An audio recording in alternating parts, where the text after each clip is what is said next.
Assalamualaikum warahmatullahi wabarakatuh. Perkenalkan, nama saya Halimatus Sasdia.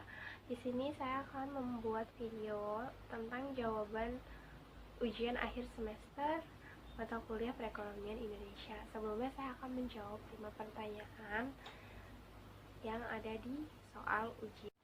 Untuk yang pertama, itu ada inflasi.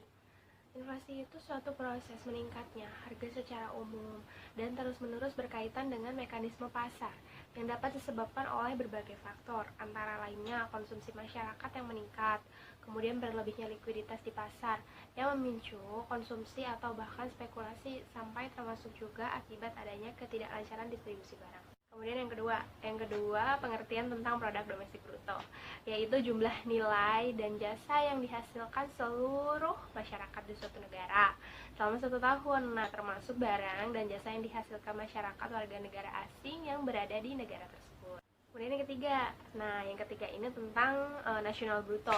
Jadi produk nasional bruto itu jumlah nilai dan jasa yang dihasilkan masyarakat suatu negara selama 1 tahun juga, termasuk barang dan jasa yang dihasilkan masyarakat negara tersebut yang berada di negara lain. Jadi kalau misal untuk nasional bruto ini kebalikan dari domestik bruto ya. Kalau domestik bruto itu kan warga negara asing yang ada di negara tersebut, tapi kalau misalnya nasional bruto ini warga negara yang berada di negara lain.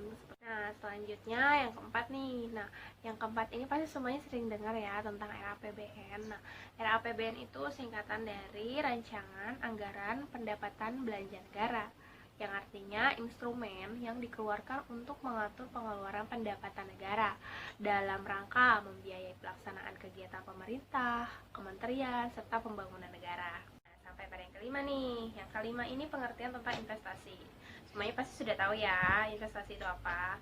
Investasi itu upaya penanaman modal untuk mendapatkan keuntungan di kemudian hari. Modal itu bisa berupa uang atau sumber daya yang lain. Semisalnya nih, kuliah dan sekolah itu termasuk investasi, karena kita meluangkan waktu, sumber daya itu untuk masa depan. Kayak kita sekolah, kita kuliah, kita berharap bisa dapat gelar, kita bisa dapat ijazah, kemudian kita bisa kerja, bisa sukses, seperti itu. Itu masuknya ke investasi juga, karena itu investasi untuk masa depan. Nah, sekian penjelasan dari saya. Untuk kurang lebihnya saya mohon maaf. Assalamualaikum warahmatullahi wabarakatuh.